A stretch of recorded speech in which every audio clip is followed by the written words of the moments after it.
네, 오프닝 벨과 함께하고 계십니다. 이어서 해외 증시 전문가분 모시고 말씀 이어가 보도록 하겠습니다. 멀린78의 이민우 대표 자리해 주셨습니다. 안녕하세요. 안녕하십니까. 네, 간밤에 뉴욕 증시 3대 지수 모두 상승세로 마감을 했습니다만은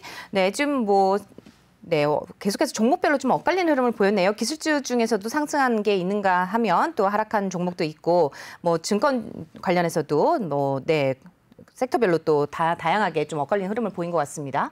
네, 그렇습니다. 그 3대 지수 모두 다 상승을 했고 나스닥이랑 S&P는 사상 최고치를 기록했습니다. 매일 사상 최고치를 기록하니까 이거 보시는 분들이 내 자산도 그 잔고도 사상 최고치를 계속 기록했으면 좋겠다 이런 마음이 드실 수도 있을 정도로 이제 매일매일 사상 최고치를 기록하고 있는 나스닥이랑 S&P인데요. 그 나스닥이랑 S&P 모두 다 사상 최고치를 기록했지만 이게 이제 장 초반부터 계속 상승한 건 아닙니다. 말씀하신 대로 종목별로 이제 등락을 좀 거듭했기 때문에 장중에 계속 등락을 좀 했습니다. 그게 이제 종목별로 영향을 좀 많이 미쳤고요. 그 다우존스 지수를 보시면 아시겠지만 그 다우존스 지수는 장 초반에 좀 강한 모습을 좀 보이다가 계속 약한 모습을 이제 장 중반부터 계속 하락하는 모습을 보이다가 중반 가서 장 중반 가서는 이제 약한 반등을 좀 기록하고 이제 마쳤습니다. 전반적으로 봐서는 0.03% S&P랑 다우가 그 정도 기록하고 또 나스닥도 0.19%였기 때문에 사상 최고치였지만 그렇게 강한 모습을 좀 보이지는 않았습니다. 이 정도라면 하루 등락폭으로도 충분히 이제 하락할 수 있는 그런 모습을 좀 보이고 있는데요. 맵을 한번 보시면서 대형 종목들 한번 보시고 섹터별로 한번 확인해 보시면 기술주 위주의 상승, 이제 대형 기술주에서 이제 상승폭이 컸기 때문에 전반적으로 지수 전체의 상승을 좀 보인 것으로 보이는데 이제 알록달록한 모습은 보인다는 것은 이제 전반적으로 봤을 때는 이제 그 상승과 하락폭을 보였던 종목들이 많이 있었다는 걸 볼 수가 있는데 같은 섹터 내에서도 그 상승폭이 두드러진 종목들이 있고 하락폭이 두드러진 종목들이 어저께 좀 차이가 컸었는데. 기술주 종목 중에서는 이제 반도체를 생산하는 업종들이 좀 하락폭이 좀 두드러졌고 커뮤니케이션은 전반적으로 대형 기술주 중에서도 하락폭이 좀 컸었습니다.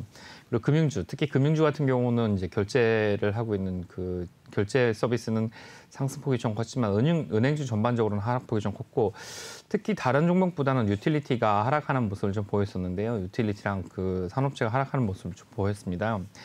근데 이게 특별한 영향이 있었다기보다는 유틸리티가 지금 기대되는 바는 그 바이든 행정부와 공화당이 합의한 이제 인프라 투자 법안이 실제로 집행이 되고 나면 그 다음에 영향을 좀 받겠지만 그 전까지는 약한 모습을 계속 보이지 않을까 이런 생각이 좀 듭니다. 그 섹터별로 한번 이제 보게 되면 섹터별 일간 퍼포먼스를 보게 되면 유틸리티가 가장 약한 모습을 좀 보였습니다. 유틸리티가 일간으로는 1.5%를 빠지게 됐는데 이렇게 된다 그러면 연간으로 봤을 때도 가장 약한 섹터가 되지 않을까 싶습니다. 그 다음에 이제 에너지가 0.5% 하락을 했는데 이거는 델타 변이 바이러스 이런 얘기가 나올 때마다 이제 하락하는 모습을 좀 보여갔고요. 그 하락하는 모습이 좀 강하게 나타났는데 그 에너지나 유틸리티는 전체적으로 시장에서 차지하는 비중이 아무래도 작다 보니까 지수 전체적으로 미치는 영향은 좀 작았다고 볼 수가 있겠습니다.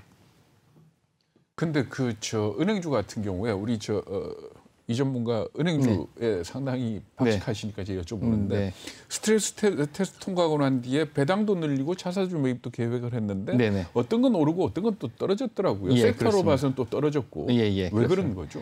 은행주가 많이 올랐던 부분이 좀 있어서 그렇고요. 은행주가 이제 작년에서 올해까지는 보통 은행주는 안 오르는 것 같습니다. 평상시에는 전혀 안 오르는 것 같은데 6개월 돌아보고 1년 돌아보고 2년 돌아보면 항상 올라 있는 게 은행주입니다. 그러니까 아마 그런 부분에 있어서 봐서는 단기로 봤을 때는 항상 떨어지는 것처럼 보이는 게 은행주이기 때문에 말씀하신 대로 스트레스 테스트를 통과하고 호재가 있었는데도 불구하고 약한 모습을 보이는 게 아닌가 이렇게 보이는 그런 현상처럼 보이는 그런 느낌을 주는 것 같습니다. 이제. 근데 지금 미국도 델타 변이 때문에 걱정을 하고 있지 않습니까? 근데 비자 카드가 많이 오른 걸 보면 소비 재개에 대한 기대도 꽤 큰 것 같아요. 물론 오늘 컨퍼런스 보도 소비자 신뢰 지수도 나왔지만. 그렇습니다. 이제 결제가 늘어난다는 게 이제 외부 활동 결제도 늘어나지만 전반적으로 봤을 때는 이 결제 서비스가 페이팔 같은 회사의 결제 총량도 늘어나는 걸로 봐서는 온라인에서 결제량이 줄지 않는 걸로 봐서 그 소비 자체의 그 총량은 줄지 않았다 이렇게 판단할 수가 있을 것 같습니다. 그래서 말씀하신 대로 뭐 외부 활동의 영향도 좀 크고 그동안 이제 온라인 서비스 그리고 배송이나 온라인 서비스의 양도 상당히 증가했는데 이게 외부 활동이 늘어난다고 해서 한번 배송을 받던 사람들이 그러면 이제 온라인 구매를 중단하냐 그런 것은 아닌 것으로 판단이 되고 있습니다. 네. 네, 어제 주택 가격이 좀 올랐는데 그 뭐라 그러죠? 건설업체 주가는 어땠나요? 예, 건설업체 주가 전반적으로 봤을 때 그동안 이제 뭐 그 이제 인력난 뭐 그리고 또 이제 원자재 가격난 때문에 원자재 가격이 상승한 부분 때문에 약간 애로사항이 있었는데 전반적으로 봤을 때는 그 이제 건설 관련된 회사의 주가는 상승할 것으로 좀 보입니다. 당분간 이제 강한 모습을 좀 보일 것으로 보이는데 이게 이제 말씀드렸던 그 고용과 그 인력난과 그 원자재 가격의 문제가 해결된다고 하더라도 이 그 건설 관련된 주가는 뭐 다른 업종 그러니까 뭐 우리가 얘기하는 그 일반 소비나 커뮤니케이션이나 아니면 그런 테크 업종처럼 계속 그게 매출이 늘어날 수 있는 건 아니기 때문에 한계가 좀 있을 것으로 좀 보여져 갖고요. 그런 부분에 대해서는 이제 어떤 그 접근을 하실 때는 그 투자할 때 어떤 캡을 가지고 접근하시는 게 좀 도움이 될 것이라고 그럼 봅니다. 장기적으로는 이렇게 뭐 썩 좋은 건 아니다라고 말씀하시는 장기적으로 건가요? 봤을 때도 뭐 공급의 측면이나 그러니까 수요가 증가하고 있으니 공급 측면에 있어서는 뭐 그러니까 수요 측면에 있어서는 뭐 증가가 되니까 나쁘진 않을 것 같은데 그 단지 이제 기대감은 좀 적게 가져가시는 게 나을 것 같다 이런 생각이 좀 듭니다. 네. 네. 또 지금 연준의 주택 저당 증권이죠. MBS. 뭐 어제도 김기사 네. 앵커님이 좀 말씀을 해주셨습니다. 지금 뭐 당국자들 사이에서도 MBS를 더 빨리 줄이자, 뭐 2차 테이퍼링론이 나오고 있다 이런 보도들도 계속 나오고 있는데 이와 관련해서는 어떻게 보고 계신지도 말씀 들어볼 수 있을까요? MBS 매입을 아무래도 줄이게 되면 그게 이제 그 장기 유동성이 줄게 되는 그런 특성 때문에 예, 장기 유동성이 줄게 되니까 그 장기 유동성이 줄게 되면 주택 가격 상승하는 데는 상당히 영향을 좀 미치겠죠. 그렇게 된다면 뭐 어저께 보도된 내용 봐서는 12배 그러니까 이제 이게 그러니까 1경원 이상이 늘었다고 하더라고요. 2021년 한 해 동안 미국 달러가 그 미국 가계의 자산 증가율이 예, 근데 또 30%는 400불 정도의 비상금을 마련할 수 없을 정도라고 하니까 이 빈부격차가 상당히 커진 거거든요. 심하죠. 예. 네. 근데 그 자료는 제가 내일 한번 데이터를 한번 가져오도록 하겠습니다. 빈부격차가 얼마나 심해졌는지. 네. 근데 그 빈부격차가 굉장히 심해졌는데 MBS를 줄이게 되면 이 자산 가격 증가, 그러니까 이제 그러니까 MBS 매입을 줄이게 되면 장기물에 대한 그러니까 장기에 대한 그 유동성이 줄게 되기 때문에 주택 가격에 대한 이제 주택에 대한 금리가 이제 아무래도 올라갈 수밖에 없겠죠. 네. 그러니까 이제 주택 가격 주택을 조달하는 데 드는 비용이 올라가니까 자산 가격 상승에 대한 어떤 제한은 걸어질 거라고 생각이 됩니다. 그런 영향이 좀 있기 때문에 뭐 부의 효과 그러니까 이제 뭐 자기의 자산 가격이 증가하면서 올라오는 그런 효과들은 좀 줄 것이 뭐 예상이 좀 되기 때문에 뭐 그런 부분에 있어서는 뭐 시장의 유동성, 장기 유동성이 좀 줄어든다는 것이 그러니까 말하자면 미국의 집값이 많이 올랐지 않습니까? 예, 그리고 상당히 많이 올랐죠. 걱정할 만큼 많이 올랐는데 네. 결국은 그게 뭔가 하면은 이 모기지 금리가 내려간 거 아닙니까? 예, 그렇죠. 상당히 많이 내려갔죠. 네, 그러니까 모기지 금리가 내려간 제일 큰 이유 중에 하나는 연준이 모기지 증권을 사줬으니까. 예, 그렇죠. 400억 불씩 매일. 그러니까 이걸 왜 더 사주냐? 네. 이제는 사줄 필요가 없지 않느냐? 예. 뭐 하는 그 얘기가 나오는 거예요. 예, 그렇죠. 예, 그러니까 이제 낮은 금리로 뭐 집을 계속 사고 있는데 결국엔 낮은 금리로 집을 살 수 있는 사람들만 사고 그렇게 된다면 그걸 통해서 이제 자산을 증가한 사람들만 증가가 됐으니까 이제 빈부격차가 계속 심해지고 있는 거죠. 그리고 미국 거죠. 사람들은 그게 있더라고요. 그러니까 우리는 집 살 때 말하자면 모기지를 쓰지 않습니까? 주택담보대출을 쓰는데 집에 살다가 기간이 지나면 모기지를 다시 갱신을 하면서 돈을 더 빼서 쓰거나 뭐 그렇죠. 이러더라고요. 그렇죠. 네, 그러니까 이제 개인 유동성이 계속 늘어나게 되는 거죠. 그렇죠. 그러니까 집값이 많이 올라가게 되면 이 모기지를 갖다 갱신을 하면서 이 넣는 모기지를 줄이는 게 아니고 자기가 대출을 더 받아 쓰는 그렇죠. 그런 경우가 참 많더라고요. 그러니까 이게 결국은 유동성을 더 증가시키는 그런 결과가 될 거 아닙니까? 예, 그렇죠. 자산 가격이 올라가면 그 자산 가격을 가지고 빚을 갚는 게 아니고 빚을 더 늘리는 그렇죠. 자기 빚으로 더 생활 수준을 더 높이는 그런 특성이 좀 매달 있는 거죠. 들어가는 모기지는 그대로 일정하니까 예. 돈을 더 빌려서 쓰는. 네, 그렇죠. 그러니까 네. 소비가 늘어날 수밖에 없는 그런 네. 상황이겠죠. 네. 그러니까 결국은 테이퍼링 지금 말하는 대로 2단계 테이퍼링 가능성이 높다고 봐야 되겠죠. 예, 그렇습니다. 그래서 2단계 테이퍼링을 한다 그러면 모기지 측면에서 이렇게 하게 되는데 그 모기지, 그러니까 MBS 말씀하신 그 MBS를 줄이게 되면 뭐 MBS를 줄이게 됐을 때 MBS 매입을 줄이게 됐을 때 특징은 전체 유동성을 줄이는 게 아니고 그 MBS를 사용하고 있는 그 이제 이런 피라미드의 자산 그 자산의 어떤 구조에서 뭐 일정한 계층 이상의 영향을 좀 미칠 것으로 좀 보입니다. 네. 네, 저희 앞서서 김기성 앵커님하고 또 말씀 나눠봤습니다. 또 컨퍼런스 보드 또 따르면은 미국의 6월 소비자 신뢰지수 127.3 나왔잖아요. 또 여기서 또 4개월 만에 최고치를 기록한 것도 주목할 만한 대목이기도 한데 앞으로 또 월가의 또 영향을 주가에 또 영향을 향후에 미치게 될 거라고 보시나요? 어떤가요? 지금 그 정도 상승한 거는 그렇게 큰 변동폭은 아니라고 보여지는데 그걸 가지고 월가에 직접적 영향을 준다고 판단하기는 좀 어려운 것 같습니다. 네. 네. 그러니까 결국은 말하자면 소비 심리가 그러니까 더 좋아지고 있다는 거 아닙니까? 예, 그렇죠. 그러니까 더 좋아지고 있다는 게 내일 모레 나올 이 고용 지표하고 어떻게 그렇죠. 연관이 예. 되는지를 보면 네. 어떤 해석이 가능하겠죠. 예, 근데 단일 지표로는 사용하기는 그 변동폭이 그렇게 크지는 않은. 네, 그러니까 어쨌든 간에 미국 소비자들의 소비 심리는 지금 점점 더 좋아지고 있다. 이렇게 볼 수 있는 거 아니에요? 전반적인 그렇습니다. 흐름만 좀 읽어보고 그렇죠. 결국엔 금요일 날 나올 고용 지표에 좀 주목을 해봐야 된다. 예, 그게 가장 큰 요인으로 작용할 것 같습니다. 네. 네. 지금 보니까 또 배당에 관련해서 또 은행 관련한 지표를 또 하나 들고 오셨더라고요. 예. 네, 지금 은행 쪽에서 배당이 좀 증가할 계획인가요? 네, 이제 어저께 말씀을 하셔갖고 제가 이제 배당에 대한 그 주요 은행 미국의 그 빅뱅크 하면 이제 6개 은행들을 얘기를 하실 텐데 6개 은행의 그 배당 계획을 좀 가져왔는데 기존에 지금 배당이 주당 이제 뭐 두 배나 올라갔다고 해서 제가 가져왔더니 2배가 뭐 엄청난 금액은 아니고 뭐 0.1불 그러니까 이제 10센트에서 20센트로 늘어나는 그런 거더라고요. 근데 이제 시중은행 중에서 6개 가장 큰 은행의 배당 계획을 좀 보니까 일단 이제 크게 많이 늘어나기는 했습니다. 뭐 이제 금액이 크진 않더라도. 근데 한번 보게 되면 모건 스탠리가 0.35달러에서 0.7달러 그리고 이제 그 자사주 매입 계획이 있는 걸로 좀 나와 있습니다. 그러니까 이제 그렇게 된다 그러면 그 하반기에는 이제 주가 상승도 당연히 있을 것으로 좀 보여지고요.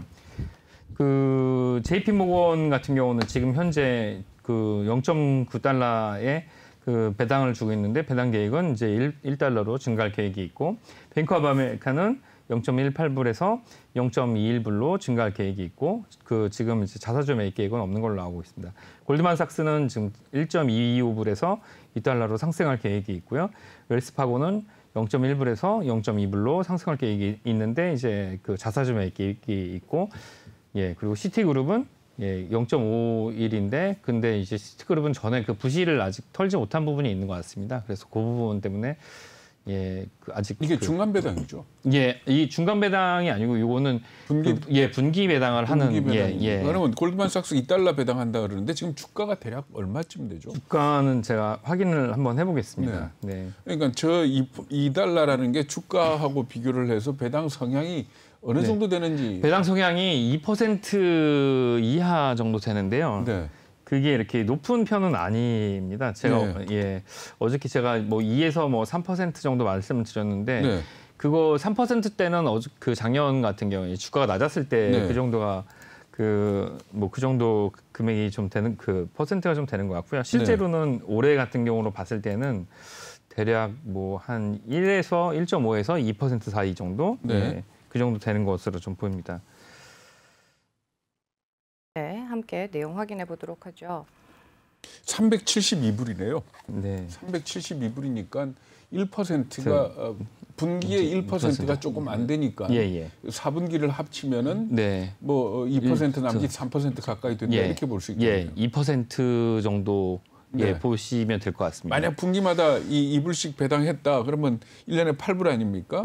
그러면 이 372달러니까 2%는 넘고 3%는 안 되고 예. 그렇게 되는 네. 수준이겠죠. 그래도 나쁘지 않은. 네. 근데 어제도 보면 그 10년물 국채 금리가 조금 떨어지는 모습을 보이더라고요. 이게 네. 결과적으로 시중에 그만큼 돈이 많다는 얘기 아닙니까? 아, 네, 그렇죠. 그 정도니까 이게 시중금리가 그 어떤 연동이 있는지 확실하게 지금 그러니까 아니 좀... 무슨 테이퍼링이 있을 거다, 뭐 인플레가 나올 거다, 라는 얘기가 나와도 꿋꿋하게 주가도 올라가고 이 국채금리도 오히려 안정 내지는 하락을 보이는 걸 보면 지금 어쨌든 간에 미국 그 금융시장에 돈이 너무 넘쳐 흐른다고 봐야 되는 거 아닙니까? 그렇죠. 네, 너무 넘쳐 흐르는 것처럼 보이는데 이게 평등하게, 그러니까 그렇죠. 이제 쏠린 것으로 좀 보이시죠. 제가 지금 잠깐 다시 확인을 해봤는데 전분기, 그러니까 전년 기준, 그러니까 전분기 기준에서 지금 보니까 여기 그 디비던드가 1.36%입니다. 1.36. 예, 1.36으로 나와 있네요. 네, 포운드로. 예, 그래서 지금 1.36 정도. 예, 근데 이게 늘어난다고 하면 약간 더 증가할 것으로 좀 보여집니다. 네. 네. 지금 엊그저께 저희가 기사로 또 내보낸 게 지금 CNBC의 또 그 진행자였죠. 네. CNBC 진행자가 나이키에 대해서 굉장히 또 긍정적인 매수 의견을 또 줬었는데 오늘 또 나이키를 또 들고 오셨더라고요. 네. 어떤 내용이죠? 나이키가 이제 중국에서 뭐 불매 운동도 하고 화형식 비슷한 것도 당하고 예전에 그 우리 롯데마트가 그 사드 때 중국에서 당한 것 그거 이상으로 뭐 당한 그거 이상은 아니죠. 롯데는 그 당시 처절하게 당했죠.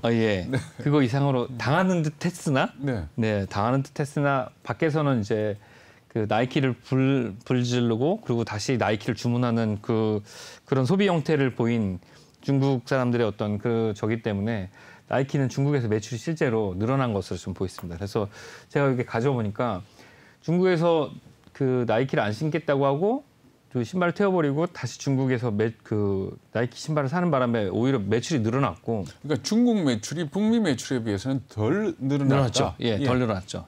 안 신겠다고 했는데 뭐 링컨 대통령이 한 말 중국에서 나이키가 해서 중국을 위해 나이키는 존재하는 듯하게 이제 중국을 위한 브랜드라고 얘기를 했죠. 매는 장사가 없다고 나이키가 몇 번 맞더니 그냥 몇 번 맞으니까 결국에는 그렇게 된 것 같습니다. 그리고 또 결과적으로는 또 온라인 매출이 상당히 늘어났는데요. 41% 정도가 늘어났는데 이 41% 매출이 늘어난 가장 큰 그 이유는 다른 이런 이게 스포츠웨어 브랜드들이 그 상당히 그 온라인 전환이 늦었었는데 나이키는 바로 온라인 전환에 성공을 했습니다. 그래서 온라인 전환에 성공을 하면서 어느 브랜드보다도 확실하게 자리를 잡았는데요.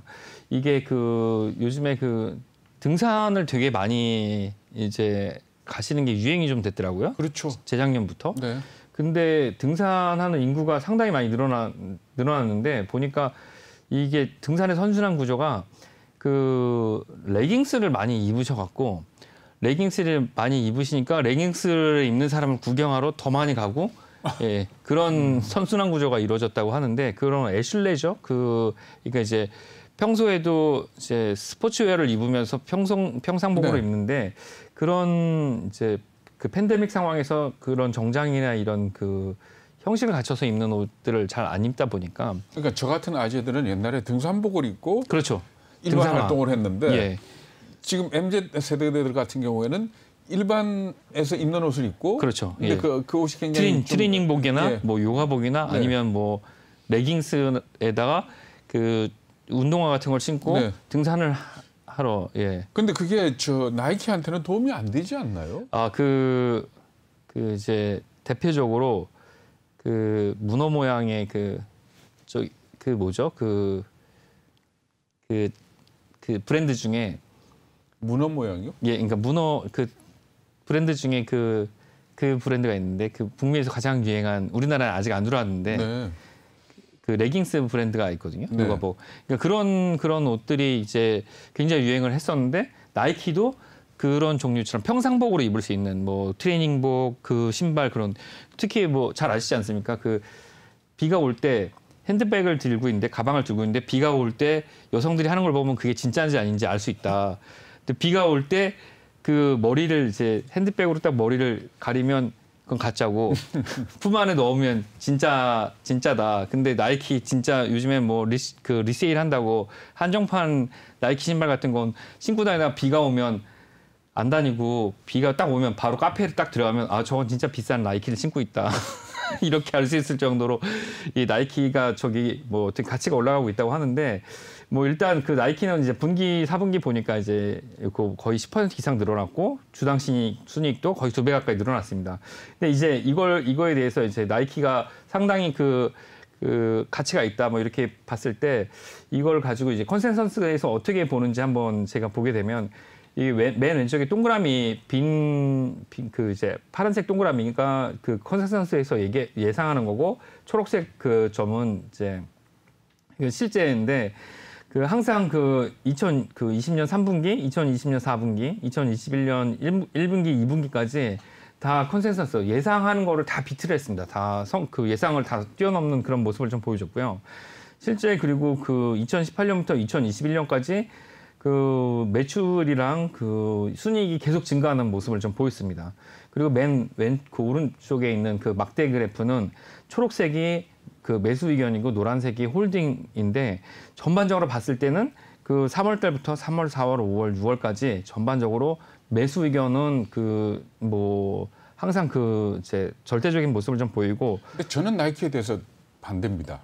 왜 네. 그런가 하면 우리가 마케팅 배울 때 대표적으로 지적되는 브랜드 중에 하나가 나이키거든요. 예, 뭐라고 얘기를 하는가 하면은 상품을 파는 게 아니고 이미지를 판다. 네. 이렇게 얘기를 하지 않습니까? 우리 나이키 광고 봐도 나이키 사라는 광고는 하나도 안 해요. 예. 그래서 그 업체가 나름 어떤 특징을 갖고 있다라고 얘기했는데 이번에 CEO가 중국을 위한 브랜드라고 얘기했지 않습니까? 네. 그러니까 이게 당장의 중국 시장에 저렇게 뛰어든다 그게 플랜 B가 없는 회사들입니다. 네. 중국에서 당하게 되면은 결국은 골목에 몰리게 되는 그런 상황이거든요. 그리고 저런 말을 한번 한 게 소비자들 이미지에 굉장한 타격을 줄 거예요. 네. 근데 사실은 나이키가 많이 팔리는 게 북미나 유럽이나 그렇죠. 뭐 동남아나 이쪽이거든요. 근데 중국이 단일 시장으로 봐서 큰 시장이긴 하지만 저렇게 중국에 목을 맸다가는 제가 보기에는 앞날이 그렇게 순탄치는 않을 겁니다. 그래서 나는 나이키 좋게 보는 거 그다지